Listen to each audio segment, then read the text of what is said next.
Hey y'all, Data Guy here, and today I have a video for you that I hope will help you choose the right database for your business. So with all the different databases out there, encompassing the modern data stack, I figured it was only right to kind of make a video where I break down, all of them. Not all, I'm not really going to break down super in depth about, what each database does, but high level, at least understand, hey, this is how each database works. These are the workloads that it's really well suited for, with the goal of having. And the reason why I thought this video is so pertinent to make is because there is a wide array of different data and different capabilities. And if you're using the wrong database for a particular workload, it can create a lot of inefficiencies and issues that might not even need to exist if you're using the proper database for that workload. Um, and so if you like this video, if you like all my videos, please like and subscribe. It helps me out immensely. And enough singing for a supper. Let's get into it. And so the first thing before you even get into what database you're going to need to use, you really need to understand your needs. I mean, to figure out, hey, what is the objective that I'm trying to accomplish here? And so here I kind of just have a graphic of, almost a hierarchy of complexity here. So, at the most basic, you're dealing with things like, hey, I just need to extract data from certain sources and store it somewhere. The next level is, taking that data, modeling it, building transformations that then leads to the next level, which is visualizations, reporting dashboards, data that is driving real business decisions. And then that can even lead to business process automation, where you don't even have to make the decisions. Your processes make it for you based on the data that it is ingesting. And then the peak of the pyramid is AI and ML workloads, where you hire, specialists, data scientists to actually be able to deal, with creating machine learning models, AI, and that's a whole other can of worms. And so you should probably think about, as you're thinking about, hey, what needs, number one, think about which level of this do you need? Do you just want visualizations? Do you just need to save data? And then also think about, hey, are you dealing with really large volumes of data or relatively modest?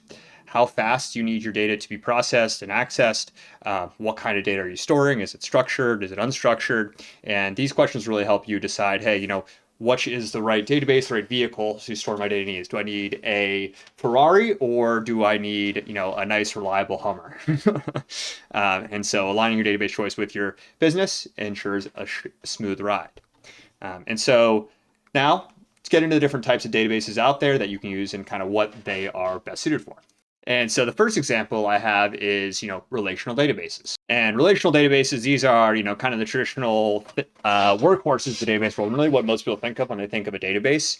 And this is where you use, structured query language on a database like MySQL or Postgres for defining and manipulating data. And they are really meticulously organized. All data has to fit the structure of the database. If it doesn't, it can't be ingested. And this is because, to be able to enable really complex queries, you need to make sure all your data is right where it needs to be and is accessible in a common way. And some of the most common providers, are Oracle, Microsoft SQL Server, MySQL, PostgreSQL. Almost everyone has their version of, a relational SQL database, Amazon Redshift, list goes on and on.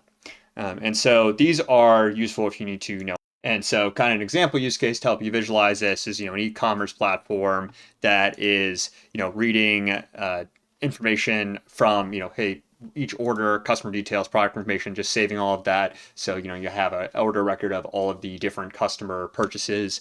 And, you can see, hey, these customers are purchasing a lot. Let's go send them a little free package to show our appreciation. And that enables, a lot of that kind of operational work like inventory tracking, order processing, generating sales report, really efficient, reliable, because that data is going to be in the structure that you expect it to be. And the next one we have up is NoSQL databases. And these can be tools like Cassandra, like Mongo database. And the difference between NoSQL and SQL is they can deal with many different types of data. Not their data doesn't all necessarily have to be of the same shape or size. With Mongo, Mongo database, by default will store JSON files that can say, hey, and example of this is, let's say someone fills out a form, it'll save their form information as an object called form ID. And so while, in a traditional SQL database, that might be a row where it's, form and then all their information, the Mongo and a document-based NoSQL database allows you to just reference, it as an object. And so this can be, enables things like graph-based databases. There's column-based, which look a little more traditional. Key value, where all you see is, certain keys and they unlock other values, as you might imply. And These are really versatile storage units that have, for businesses that have rapidly changing data models. So if you suddenly add a row to a document and start uploading it into the same Mongo collection, it's not going to break everything like it would with a SQL database. So it's not going to, you lose some of the checks and balances on like, hey, making sure this data is of a certain type. But the benefits of that are, you don't have to deal with all of that rigidity in use cases that don't require it. So if you don't need to have that really, really conform data, maybe think about MySQL. And this is great for like event-based things. So, every time, like think about a dynamic social media startup that's using MongoDB. And so this startup is dealing with tons of different unstructured data from social media, user posts, comments, likes, shares. And so Mongo's flexible schema allows it to ingest all those different data types and structures and store it all in the same location. And they don't have to design, complete schemas to process and ingest that data. They can just ingest it raw as it is from its source system. And the real-time feeding generation that then enables because, hey, we have all this raw data we're processing, and we can now use it to tailor content based on user interactions and preferences. So it enhances user engagement. So this is really good for, use cases where similar to that, you just have a lot of unstructured data that you want to, maybe feed into ML models or wherever. And so the road through regular SQL to NoSQL leads us to NewSQL, which is kind of a combination of the best of both worlds. And this is really a much newer category than others. There's not a ton of big established players. Google Cloud Spanner is probably the biggest one, and it works by combining, again, the scalability of NoSQL, where I can just keep slapping more and more data on and keep slapping more compute. I don't need to design really hardcore schemas. And so these are great if you want to take some of the consistency of SQL and bring it into the raw just ingestion and scalability of NoSQL databases. And so these are really perfect for businesses that need high performance and scalability, but can't sacrifice that transactional integrity.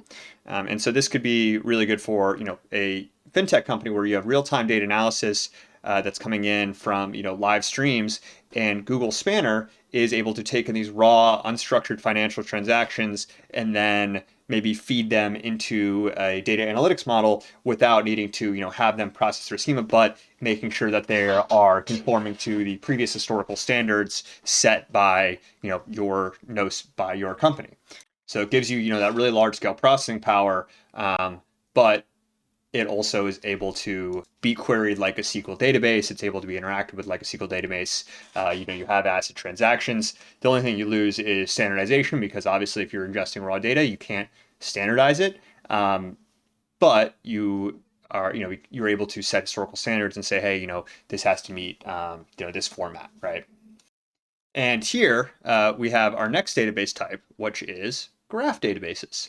And so this is actually a graphic from the Neo4j website explaining kind of how their databases work. And so with graph databases, what you have, like Neo4j, they're specializing in handling interconnected data. So each data point is a node. So here you have, a node representing Dan that has his birth date, it has his Twitter profile, and you have a separate one called Ann that might not have the same variables as Dan. And so this is allowed because they're all their own distinct data objects. But you're able to have all these different relationships with them that can define, hey, how do these different objects relate to each other? What do they mean? And so they make them really, really great for analyzing relationships like supply chains or social networks. You can see every step of the supply chain. What are the inputs and outputs going into a factory, going out of a factory, and it's always going to be a network like of nodes and edges, where you have your nodes and your edges, which are these lines. You can have many different types of data within this network, and they don't have to be of any standardized type. So again, really good for use cases where you have to have relationships between lots of maybe individually unique data points. And you can see, there's a lot of different graphs for different use cases, property graphs, big vendors, multi-models with APIs, and you can layer graphs on top of NoSQL databases, because you can look at unstructured data from a NoSQL database and then generate a graph with the relations between that data. And so one use case that this might be really useful for is, a business specializing in really personalized interactions. And here, they can analyze, hey, how has this customer interacted with different products, different services? What has it purchased over time? What are some social connections? Maybe what type of social group is that person in? What is their social web? What are other people in that web also purchasing? What might be the influence to purchase? What are they typically interested in? And you can really develop these sophisticated systems that encompass, a person's entire customer's entire life cycle through, something like a purchase through a business, interact, maybe Walmart, right? Or realistically, probably Amazon. Um, and so the next and final use or database type I want to talk about is time series databases. And funnily enough, I actually went to college for economic analytics, and so time series databases really data was the first kind of data I really seriously worked with. And so time series data is exactly what it sounds like. Every data point has a specific time, and it's all linear. So no two data points in the same set can have the same point in time unless they're parts of two different data sets. And so these are really useful. In some of the examples, like InfluxDB is a big provider. They're really useful for businesses that require chronological analysis, like time monitoring, forecasting. So, a really simple example would be, using for just tracking temperature over time, and more real life example would be someone like an IoT company. Maybe they want to track how their different machines on their factory are performing. Are there any heat spikes, or any power spikes, or any times where they're losing efficiency? Or maybe all your sensors in a smart home, right? So companies like these need to say, hey, I know it was this temperature at this time. Does this align with historical temperature readings at this time? Energy usage, machine performance metrics. Whenever you see like on an Energy Star reading, this is what it's expected to use over a year. That was recorded and generated from time series data.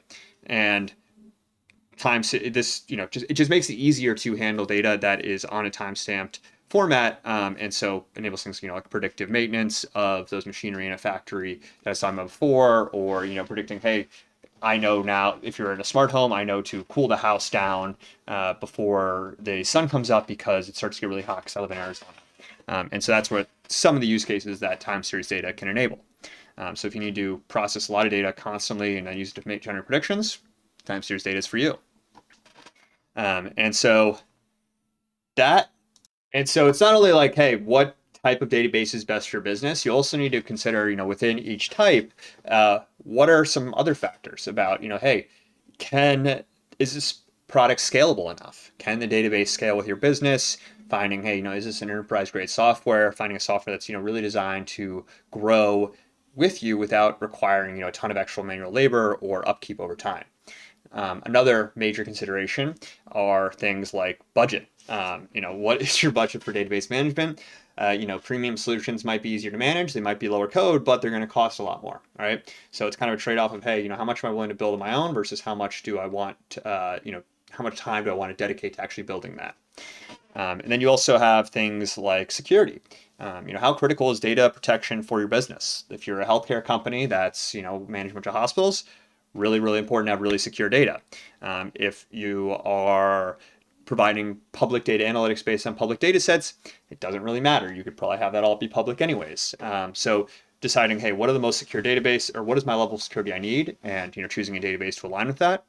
And then also support. So service, implementation costs, how much time is it going to cost me to actually implement and stand up these databases before I get any value out of it?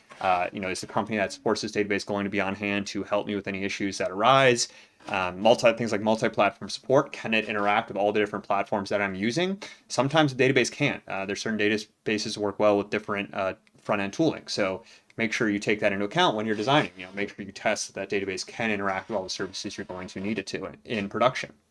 And then finally, community. And so, just not even finally, legal consider overall, make sure that when you're choosing your database, you put it through the paces, you test it, at least in a small microized use case of what you're actually going to do before you make the decision to, hey, I'm just going to launch headfirst in production with this new database and, figure it out as I go along. It's not the right approach. Take some time, build out, a simplified version of it, make sure that that is scalable and it's easy to work with, and it's enjoyable for you to work with, because you shouldn't be choosing software that you hate because at the end of the day, it's just going to make your job way, way worse. So I hope that this video has helped you, plot your course through the diverse landscape of databases and helped you come closer to actually identifying the right one for you. And so share any databases, any thoughts that you'd like to share in the comments. If you hated this video, let me know. And above all else, have a good rest of your day. Data Guy out. Peace.